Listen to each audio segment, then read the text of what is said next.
बिस्मिल्लाहिर्रहमानिर्रहीम। बिल्कुल जी वीवर, मैं सुना मेज़बान अली बट सोनी खिदमत च हाज़र हाँ। इस वक्त तक सकने मौजूद हैं। अस गड्डी च बैठे ने तो अज साढ़ा टूर सा झंझोड़ा ना। एक साढ़े बहुत प्यारे भाई दी शादी सी, अस बारात नाल जाने से झंझोड़ा। तो मैं आया कि अज झंझोड़ा जाने तो जनाब की अज गोई रोड ना विजिट करवा छड़ा। गोई रोड ना विजिट से करवाने तक सकने बिल्कुल गड्डी मौजूद है। चेक करो गोई रोड ना विजिट जी। गोई रोड ना कोई पुरसाने हाल को नहीं, रोड बिल्कुल तक्की सकने सुने सामने ही है। चिट्टी सफेद तक खंडरात निशान बनती नहीं। कम मैंने गल की जाए तो कम बड़ा ही सुस्त रवि ने शिकार होया ना। ये नहीं पता ठेकेदार सुता ना या घुम्मो सुत्ते नहीं, इस गल्ला असें पता को नहीं। लेकिन कम जो सामने सुने सामने बोलना दिसना लगे नहीं। टीमां कम करनियाँ आस्ता आस्ता जारी आ जा रहा। जितना माल लभना उसने हिसाब ना लग्गा। माड़े ख्याल ही कम वगैरह भी हो रहा।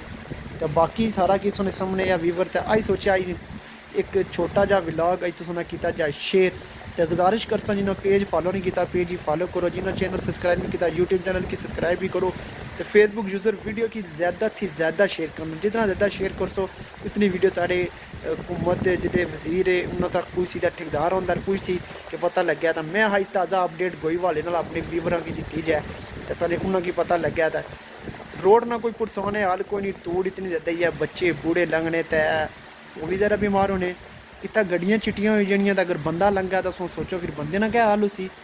तो मैं आहाँ कि आई जरा व्लॉग है सोना लाजमी शेयर करा क्योंकि कम बहुत सुस्त रवि ने शिकार होया ना। तो गड्डियां नहीं तबाही तो बंदे नहीं तो तबाही तबाही है।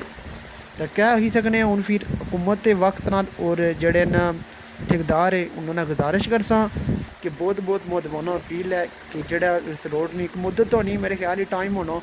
तो अस गुजारिश कर उस टाइम थी पहले पहले तुम ये रोड कंप्लीट करो। तो बाकी तुम व्यूवर चेक करी सकने हो जी। क्या इस खूबसूरत मौसम, क्या खूबसूरत मौसम। गर्मी इतनी ज़्यादा ही है। एक रोड़ा तो दूआ थोड़ा, एक रोड़ा ना हाल को नहीं उपरू गर्मी तो वह त्रिया पैदल भी नहीं चलन होना।